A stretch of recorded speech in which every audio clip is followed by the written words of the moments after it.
So, Pete, what did you think of Andy Roddick's Davis Cup performance this weekend against France? It was his 10th consecutive clinch for the U.S. squad. It was quite incredible. Well, it's quite incredible, given Andy's fairly new to the game. I mean, he's still got a lot of Davis Cup mileage left, and he's now surpassed John McEnroe in clinching ties. McEnroe only clinched a tie 6 times. He was 6-0. Andre Agassi only was 4-1 in clinching ties. Arthur Ashe, I guess, was 6-0 too. Andy is already the leader in winning ties when winning matches when a tie is on the line. So that was really a very, very impressive performance. He's also catching up with McEnroe in the wins department. You know, McEnroe had 49. Andy's currently got 38 of them. So, you know, he's closing on the 2 guys who are the icons of American Davis Cup in the pro era. That's John McEnroe and Andre Agassi. And certainly this season, it seems like we might be seeing a renaissance of Andy Roddick with his play all throughout the first 3 months. What do you think about that? Well, things seem to be turning up rosy for Andy. You know, I think what's kind of interesting, you know, he's got this engagement now, and people tend not to read too much into that, I guess. But you know, the guy's just on a roll. He's happy. He's focused. You know, he's fit. Life is looking good. The future's looking bright for him. You know, if you look at his record, if you take Federer out of the equation, he's 2-15 against Federer. So a lot of people have said, "Hey, Roddick's a second-rate player," but you know what? He is head-to-head against all the guys ranked above him. David Ferrer, Nikolai Davydenko, and Rafael Nadal. Novak Djokovic is positive. He's got 4 more wins.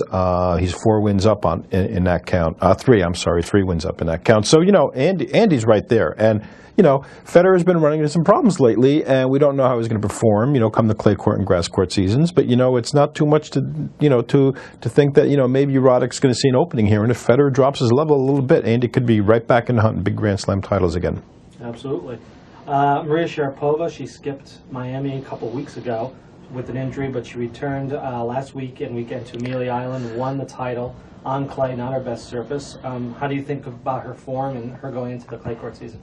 Well, you got to figure if you're Maria Sharapova with the makeup of her game, clay court title has got to be a huge confidence boost to her, because everyone talks about the fact that she doesn't move that great, that her game is, you know, kind of set pieces, that a real athlete like a Henin or a Serena Williams can really just, you know, on balance should be able to take it to Maria. But, you know, Maria, you know, she sort of, you know, got off the track a little bit there, wasn't there in Miami. If she didn't have a good tournament here in Amelia, then you don't know what's going to happen on clay. Now you're thinking, well, you know, she's going to go into that clay court European season feeling pretty confident and, you know, with a lot of good mojo working for her. Yeah, and the last thing about the weekend's action, what about David Nalbandian winning 9-7 in the 5th against Soderling in the Davis Cup tie in Buenos Aires? He's crying at the end. You never know what to expect with this guy, do you? No, Nalbandian, you know, he's had such a lousy start to the year, frankly. I mean, the guy has been, you know, and you know, the way he's finished the year the past couple of years, you know, he's really come on strong. Everybody's looking at this next year being the big year for David Nalbandian, and he's sort of always dropped the ball in that regard. It looked that way again this year, but you know, this Davis Cup performance has probably done wonders for him. You know, Argentina, they're the Boston Red Sox pre-2004 of the of the Davis Cup scenario. So this has got to be a huge boost for him emotionally, and with the clay court season coming up, this guy can do some damage. Thanks, Pete, and we'll talk to you next week. Cheers.